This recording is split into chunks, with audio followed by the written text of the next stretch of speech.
Well, the 2023 elections will not just be about the casting of ballots. It will most importantly be about moving Nigeria forward, talking about the issues that currently affect the country, solutions to getting rid of them, and solving Nigeria's challenges one step at a time. Leadership is more than ever vital to the Nigerian people. There are calls for vibrant, energetic, and forward-thinking leaders, but so far the interested aspirants are hardly talking about these issues that concern Nigerians. Development is the goal and leadership is the vehicle. Welcome to VSA. I'm Sulaiman.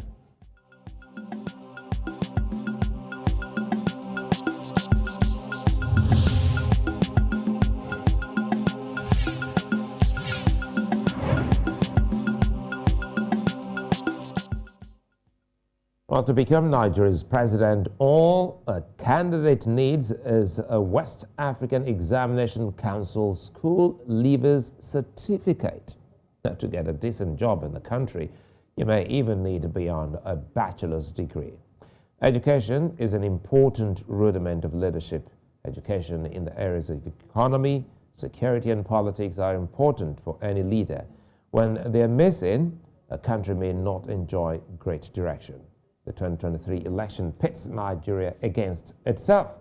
Citizens are clamoring for change and for a leader who will bring development into the country. They desire a leader who will make the blessings count and deliver on his campaign promises a step at a time. The Nigerians have seen some of the people desirous of taking over the mantle of leadership, but do they spark confidence? What needs to be done? What are the expectations of an ideal president? Now, joining me to unpack this today on the show is Patience Ndidi Key. She's a 2023 Presidential Aspirant and a former chairperson, Nigerians in Diaspora Organization Americas in the United States. And of course, Dr. Muiz Banire. He's a senior advocate of Nigeria, a legal practitioner. Good to have you both. Thank you for your time. Let's start with you, Muiz. Thanks for joining. And you've been offering some important direction on how Nigerian electorates should approach their choice in 2023. And you didn't just start because of this election. You've been doing this more like a series, serially on social media. How important is the conversation going? Because Nigerians are also asking how important the 2023 elections in the country will be.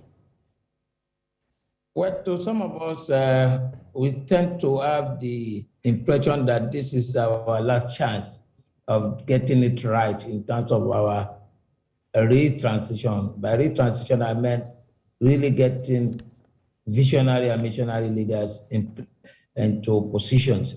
And the road to it, to the candidate, is still very, very rough as at now. The bad news there is that those that we expect to be in the forefront, particularly the informed people, are not yet on the stage. Most of them are yet to even register, much less inclining to vote during the general election, which is something that is worrisome. Those that are largely on ground now, that is, as members of the electorate, are those that are largely vulnerable. Those who do not even understand why they are voting, much less understand who they are voting for, why they are voting a particular candidate or a particular political party. So it's a major challenge. We are at a crossroad. We also have all those people who also, for one reason or the other, are unable to exercise their free will when it comes to election. They are under one inducement or one pressure or the other. So at the end of the day, we are still confronted largely with voting by people largely who are parochialists, which is a dangerous direction for us, 2003 coming. Well, that's a big one there, parochialist. And we'll come so that we can stretch it, because the conversation you've been having, especially with young Nigerians over the years, seem to be making an impact. You're not alone in that conversation, and that is why we've seen some great Nigerians in Nigeria and outside Nigeria coming forth to express interest. Quickly, one of such persons is here with us, Patience. Thanks again for your time. Perhaps Nigerians will be asking the big question, what's driving your presidential ambition? Thank you very much, Sulaiman, for having me again. And thank you, Attorney Muiz. It's a great time to be alive. It's a great year also for us. Yeah, and thank you for that question. I am running for the President of the Federal Republic of Nigeria to truly transform our country by building peace, by building equity and wealth creation for all Nigerians. You know, being the chairman of Nigerians in Diaspora Organization, I had the opportunity of knowing more about my country. I see a nation with so much abundance, but we experience a lot of impoverishment. The people are so, living in poverty with so much abundance in the country. I see a country with huge and vibrant youths, that are unemployed and brutalized. I see a nation, people fighting for self-determination. They want to separate from the country. People wanting referendum because they feel disrespected, they feel they're marginalized, they feel they're secluded, they feel they're not a part of the country. I see a country with so much, but there's nothing to give to the people. A nation with vibrant youth, a nation with over 200 million population, a nation with natural resources, so much talent, being tagged the poverty capital of the world. And looking at all this, that was why I threw my hat on the ring to come and profile my solutions, to make our nation what it needs to be, to build healthcare, to build education, to build infrastructures, channel infrastructural development in the areas that it needs to be. As far as I'm concerned, looking at the nation right now, every nook and cranny of the nation needs revamping. So we need visionary leaders. We need people with good heads on their shoulders. Leadership, it's all about work. It's a responsibility. We need people who have compassion, people who understand empathy, to be able to come on the table. And that is why I threw my hat in the ring to run for the president of Nigeria. We'll come back to you, Patience, so that we can actually stretch this. I go back to Muiz, and you had spoken, about leadership recruitment process, which is one big point that Nigerians are looking at. And just today, the news broke that the qualification for anyone running for the office of the president has just passed the second reading. It's amazing, Muiz, that we're still talking about a country as great as Nigeria still having a primary school leaving, a secondary school leaving certificate as the baseline for qualification. So let's go back to some of the issues you raised about education, which has been a very critical issue in the administration of the present government. Is this an indication of the need for a constitution reform? Undoubtedly, my position has consistently been that we do not even need to reform what we have now. We need to throw it away. We need a brand new constitution. Our constitution, even ordinarily looking at it, is too voluminous for a serious constitution. If you need to be a lawyer or a judge to go into it and see the number of contradictions within the same constitution, complexities within this constitution, much less irrelevant issues that are captured in the constitution. That is not the way constitution. You can pocket the constitution of the United States at any time you want.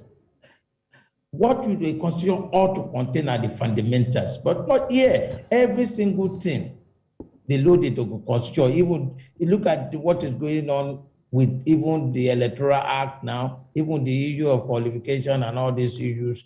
These are things that you do not start looking for them in the constitution all over the open. So for me, what the constitution needs to basically address are the fundamentals of our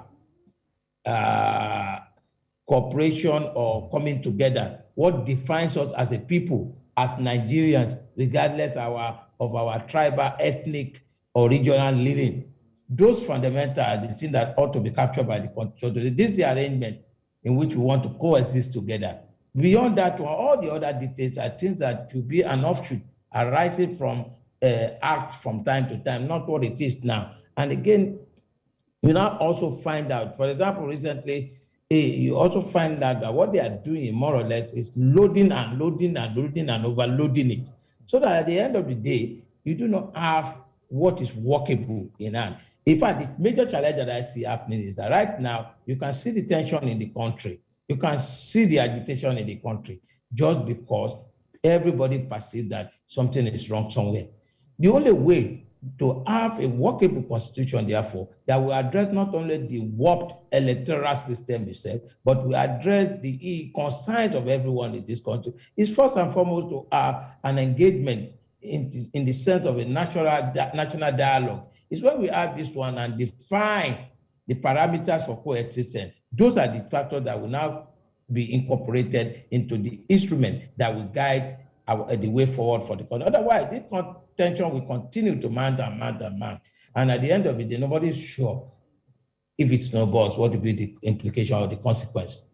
Let me stay with you a bit before I go to Patience quickly here. How difficult, because this is not the first time, you're not alone on this, but again, now you have looked at the Constitution in clear terms by saying that, look, we need to jettison the entire Constitution and give the country a brand new Constitution. How easy or difficult is that a task for the country to achieve? Well, it's not a difficult thing as they seem to make it look like. In fact, some people, in quote, retrogressive people will say to you that, no, the Constitution does not provide for that kind of a thing. So there's no way you can say that you want to draft a new constitution for the country. But I said to them, my answer is simple. There's something called amendment by repeal. You can amend the existing constitution by repeal. You just repeal the old one and bring out a new one. So there's nothing wrong with that. For me, it's not a legal impossibility. So for me, it's a very easy thing, but of course, it is expected that we continue to have resistance from the beneficiaries of the present status quo. And that is the challenge we have in our hand. In other countries, they subject their constitution to referendum. In fact, I think it's in Kenya or South Africa right now that eventually they have to subject it even to the court. In one of them, one uses referendum, the other uses the court to validate any provision that eventually comes out from the draft. Well, we'll come back to you, Muiz, so that we can stretch that and possibly also look at some of the key traits of what Nigerians should be looking out for in anyone without a name now that should be running for election. Quickly here, Patience, a lot of times Nigerians say some aspirants are not realistic with their projections of becoming president, considering the resources and structure needed to emerge. Do you think you have what it takes to drive this? Yes, I do think I have what it takes to lead Nigeria and move Nigeria to where it needs to be, sit Nigeria among committee of nations, and not only to sit Nigeria among committee of nations, but to stand out because we have the resources. We have the resources, talent, we have the talents, and we have the embedded natural resources, and we have the population. So it's all about working together. It's all about giving the people what they need. And the agenda being able to put together, it's just 3 agendas, and they are interwoven. We need to build peace in our community. We need equity, and we need wealth creation. Talking about peace, right now there's a lot of chaos in Nigeria. People are fighting for referendum. People want to separate because they feel they are disrespected. For us to be able to build peace in Nigeria, we need to look into the root causes of this problem: unemployment, poverty, and the rest of it. And also build and structure our security agencies. They need the right ammunitions. They need the right ammunitions, the right technologies to be able to function. We need to equip them. And they need to be gainfully employed also. It's not just about giving them all the right ammunitions and all that, and they are not gainfully employed. They need incentives to be able to function, and also for equity. Equity, there's a lot of things happening in Nigeria you know, people talk about restructuring, and so many of us are afraid of, some of us are afraid of having the country being restructured, but we don't mind coming to other, you know, developed world where their countries are restructured and we see things actually working. You know, we need to give the state, the local government, the autonomy, you know, to build their resources. Allow me to comment here so that we can get sense of some of the key things you drive in now. Because some of the key questions Nigerians are asking is, have you considered starting from the local, you know, government, your local space? Because even in America, where you are at the moment, a lot of politicians have actually started, you know, from their locality and drive it from that bottom up. The former President Obama is a ready example for someone who started from the grassroots, driving it all up there. So is that a consideration for someone like you, or have you done that before thinking of going for the office of president? Thank you very much, Sulaiman, for rephrasing and making me understand more of the question you're asking. Yeah, I've been in leadership for a while. I know people think being in leadership, being in leadership in America or serving Nigerians in America is quite different from actually coming to serve in your local government or being a minister or being a senator. There is nothing different. Nigerians in Nigeria and Nigerians in the US and Europe are still the same people. With the virtue of my experience and my leadership in Nigeria, I also had to come down home, relate with the government, relate with the people of Nigeria. I work with so many youth, so many women. It's all about leadership. And what we talk about in NIDO, of course, is about national development. I don't have to have come to be in position as a local government chairman or as a minister or as a senator or maybe a governor before vying for the position of the of the president. There's one thing people say, oh, maybe you did not use the word experience. And I don't know whether whether we mean experience by longevity or experience by entitlement. Entitlement in the sense that, oh, I was a governor, now I'm ripe to be the president. Or, oh yes, I was a senator, now it's time for me to be the president. Or longevity in terms of, oh, I have been in office for 10 years, 20 years, 60 years, but nothing to show for it. When we talk about having experience, right now, what we need in Nigeria is not the regular politicking with people's time, people's life, people's destiny, and moving the nation backward. No, what we need are leaders that understand management, that understand that you're there to work, not how long you've been in office, or having served as a local government chairman, or having served as a governor. No. Okay. Leadership is not being a governor before and now it's time for you. It's not about being there, how long you've been in Nigerian politics or your entitlement as a Nigerian. Now you're talking about leadership. Let me bring in Muiz here, who's had a lot of leadership series out there. Muiz, again, thanks for your time. Listening to Patience now, she's talking about leadership, and I know is one of your areas of forte. You've seen the aspirants coming up. But there are deeper problems like the Electoral Act Amendment Bill. Nigerians are still wondering how you wait for the 11th hour before such is looked at. Now, help us here. How important is the bill, to the constitutional reform to guiding the choices of Nigerians? Well, it depends on in terms of, are you talking in terms of qualification or what? No, we're looking at the electoral bill, which is yet to get a stamp of the president. And Nigerians are wondering if that is not quickly done and dusted, it just may affect the coming election. Because recall, you started by saying this is the make or break election for Nigeria. Right. And you are very correct. The truth of the matter is that it shouldn't get to a level that it becomes impracticable to proceed with the amendment again, as happened in the past. The story that will be fed with will simply be that it's too late in the day to start putting in place a new electoral act to govern the coming election. Well, that is not unlikely the way things are going, because the big part is essentially for selfish reasons between the National Assembly, that is the legislators, and the governors. And that is not unlikely to continue for some time.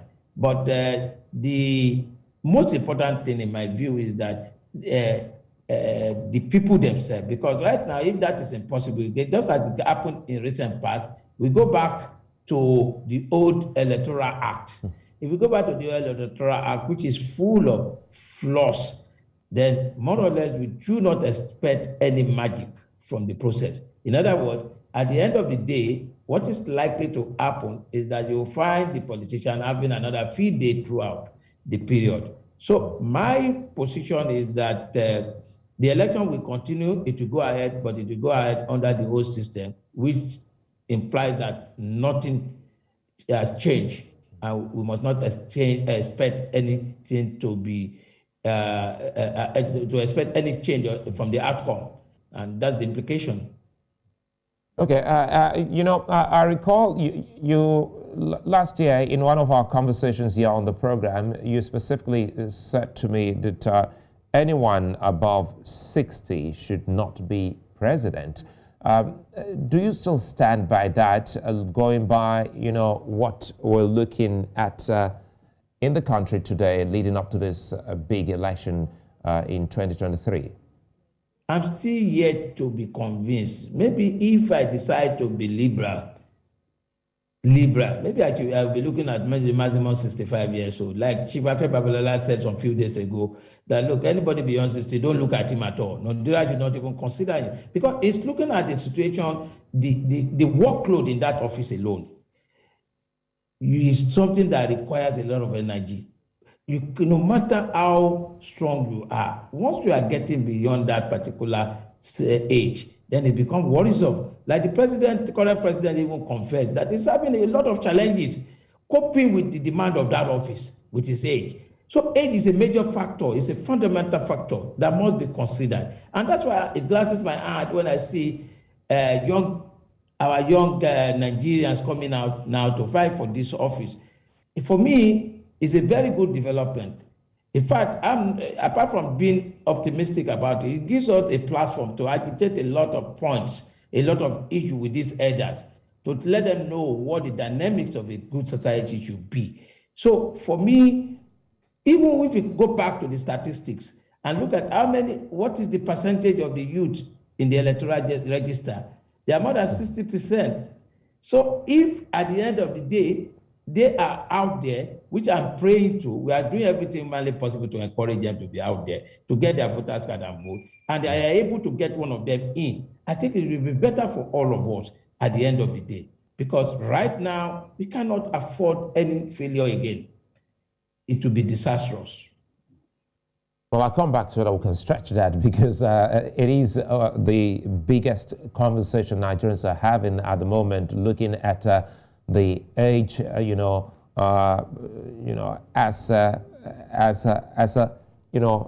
the crux of the matter, that any candidate coming up must have a baseline. Patience, you fall within that group of 60, 65.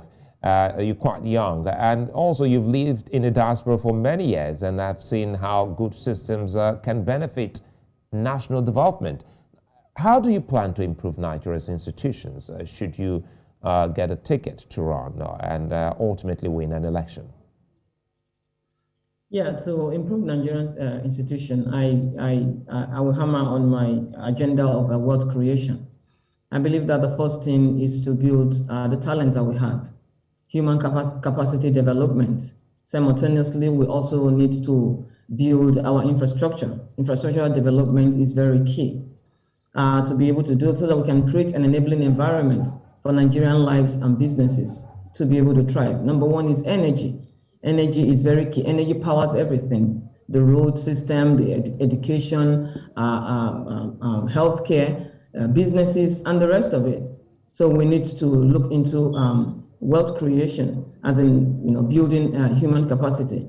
To build a human, not everyone has the opportunity to go to university or even having a master's degree or having a PhD. We need to look into skills. And there are even so many people who has a PhD, but skill is what is driving them. In the United States, skill and technology drives the economy. So we need to build those skills. We need to look into vocational education. We need to look into technical schools. It's not just a university. Yes, if you're a university graduate and you want to benefit, from the opportunity of having to go to technical school, then so be it. So you can have the basic knowledge, to be able. Those days when I was in the university in Nigeria, we used to teach students from computer science that, you went through as a computer science student, but you can operate a computer. But thank God those things have changed even in Nigeria. So we need to look into building institutions. You need human beings to be able to build strong institutions. You need power. You need infrastructure to be able to build strong institutions. And then manufacturing. Our GDP, our economy will not go forward if we are not a productive nation. If we don't produce nothing, we depend, solely depend on what comes from outer world.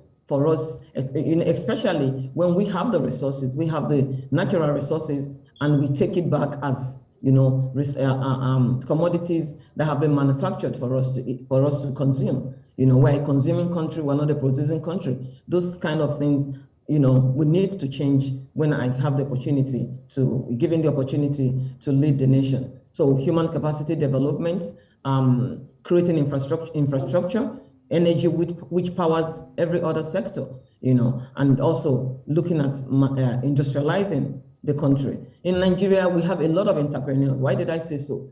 It takes a lot of energy to see someone hawking pure water, drinks, handkerchief on the street of Lagos, the street of Abuja and all that. You see them running after cars. What do you think will be of them if they have that enabling environment? To become entrepreneurs, to use their energy wisely. Because what we see on that street is abuse of human rights, abuse of the talents that they already have. But they have no other thing other opportunity but having to go out to, show their skills in the little way that they can. So when we create that enabling environment, businesses will be built, jobs will be created. So we need to value the talent that we have as Nigerians. A lot of people want to leave the country. People traveling through the Mediterranean, the sea, the Sahel and the rest, dying on the way just because they're looking for greener pasture. And having lived here, we know that it's not easy. Development is engineered by both citizens and the government in the United States. So we need to build our people. We need to encourage them. We need to give them the opportunity for them to be able to thrive. And that's let's go on the break. And when we come back, we'll have that conversation more with you. And Muiz will help Nigerians know how best to interrogate these people who will be coming up for elections in 2023. Stay with us.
Well, if you just joined us, you're welcome. You're watching VSA here on News Center Television, broadcasting to 54 African countries and beyond.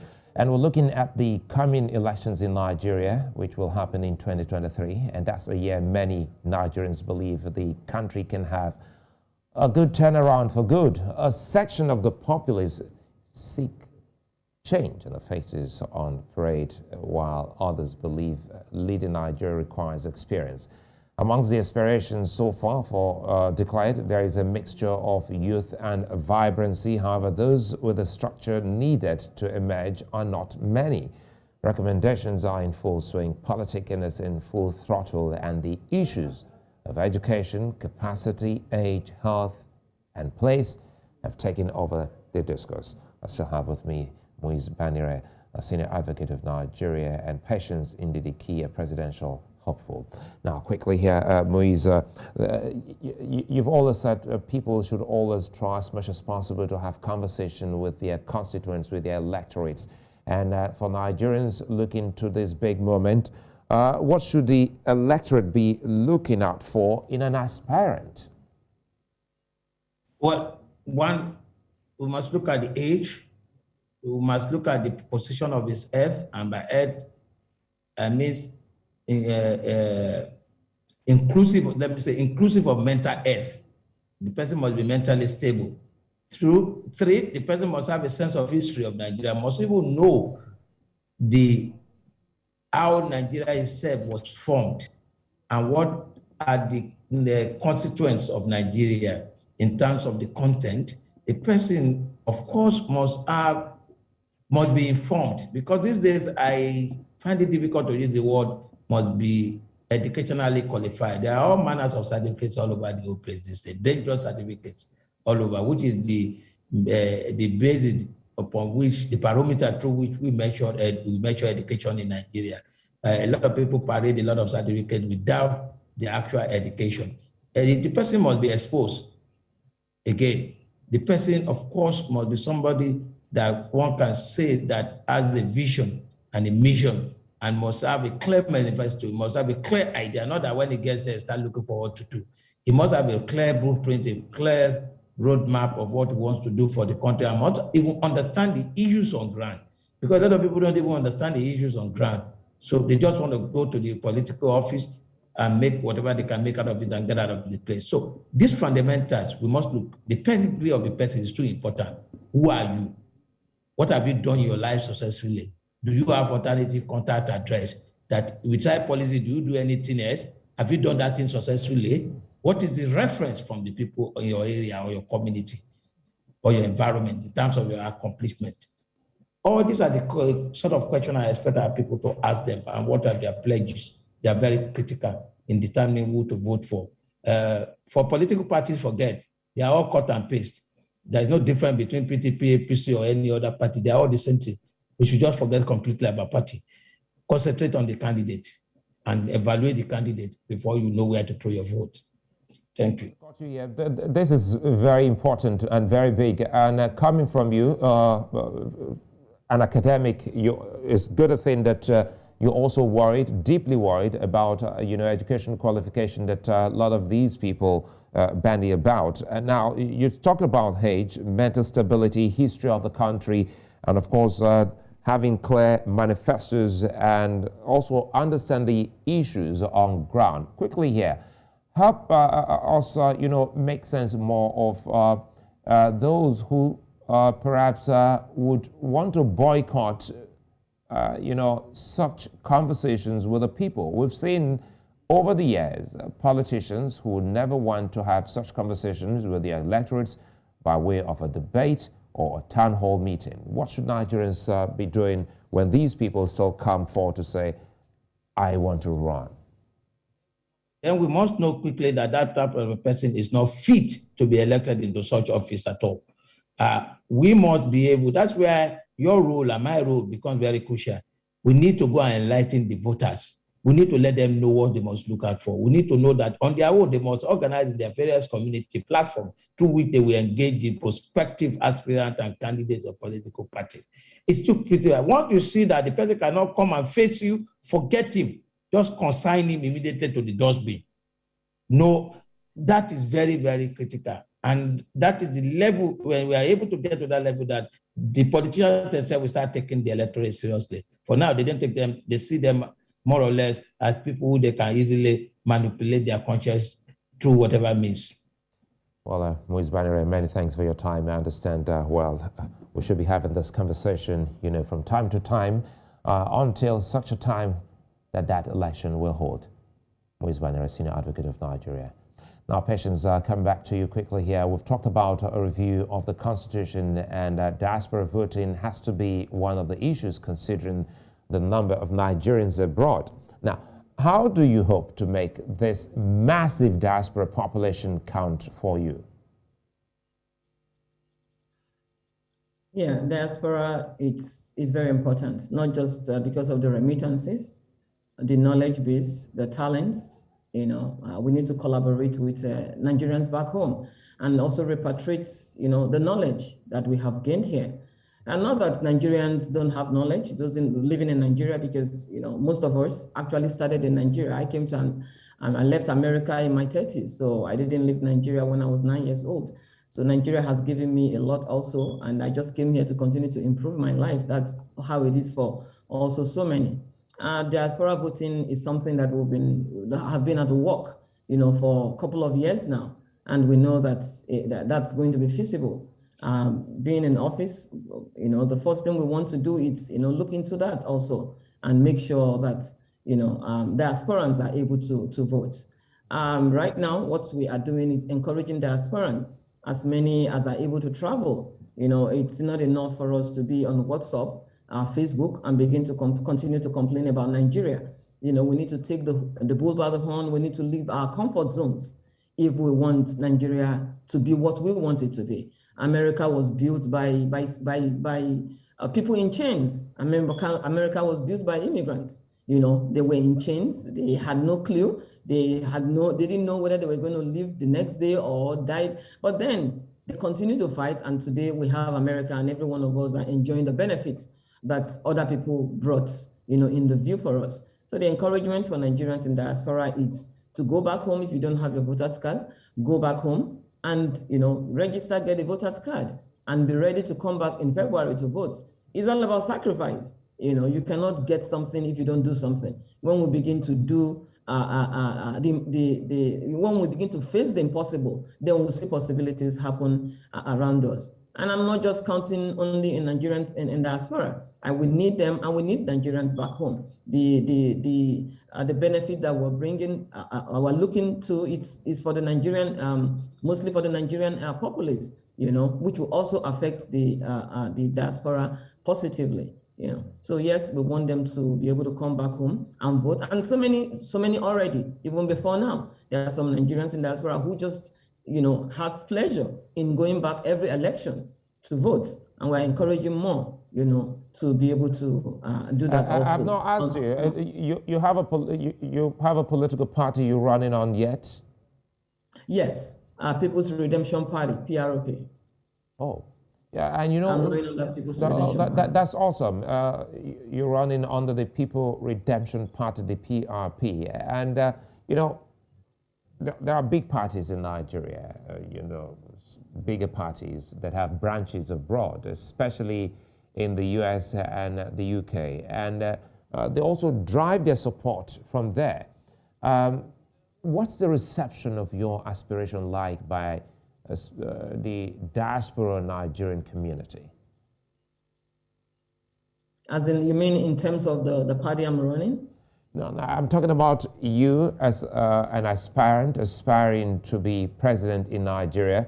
How are Nigerians in the diaspora taking your, intention to run for office? Oh, very well. Very, very well. We are excited that this is being done. We're excited that one of us is saying, okay, enough is enough. We need to do right by the people. We need to do right by the nation. We need to do right by a nation that's actually our origin.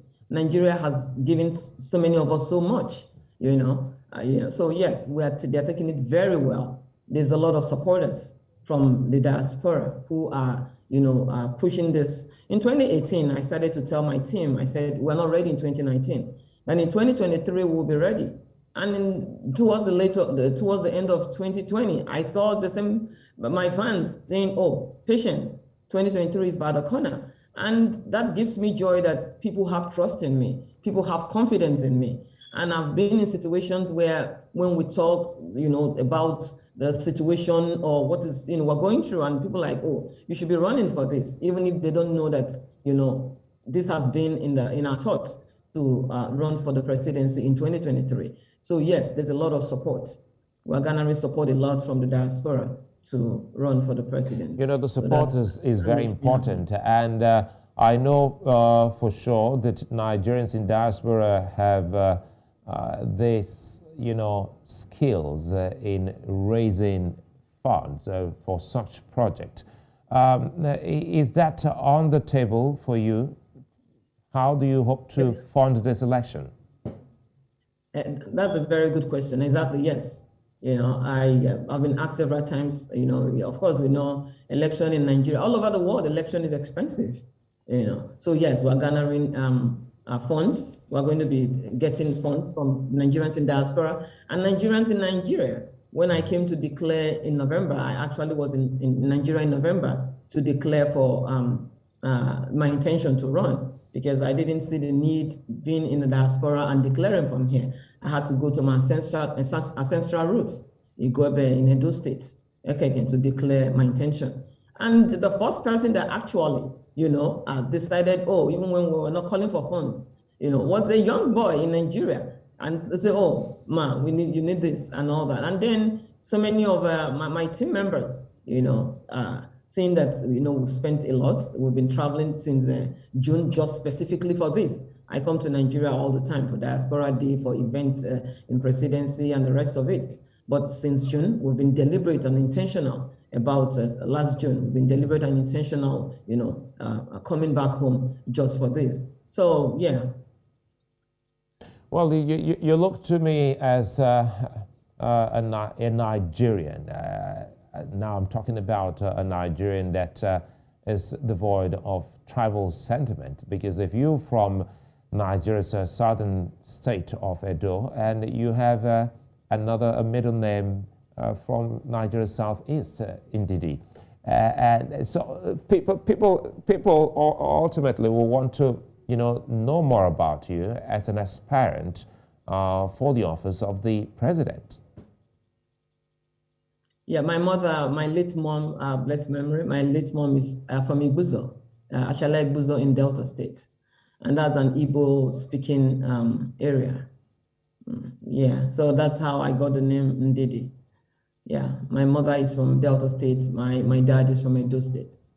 So in the last 5 elections, there's been a 35% voter turnout. Now, does this by implication mean Nigerians are the reason the country is what it is?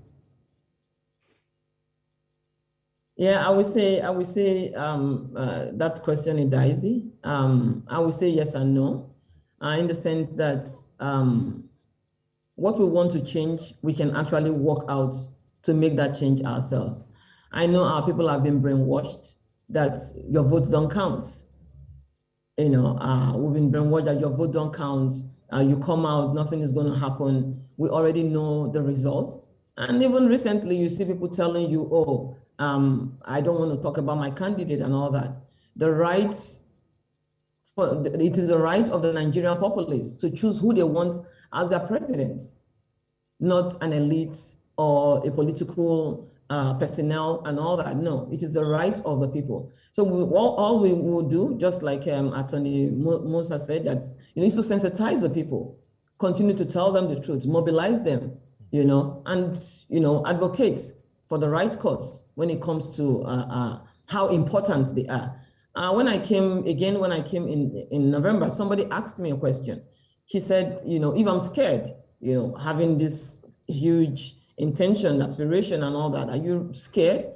I quickly said no. Then I thought of it. I said, I'm not actually scared as in scared of opposition or whoever is there to run. There's nobody to be afraid of. I said, the only thing I'm afraid of, if there's any fear at all, is the Nigerian people, the populace themselves. the grassroots themselves, the people who actually own Nigerians. And why is that? Because we don't understand the power we have as citizens. We don't understand the office of the citizen. Very powerful. We can make and break anyone.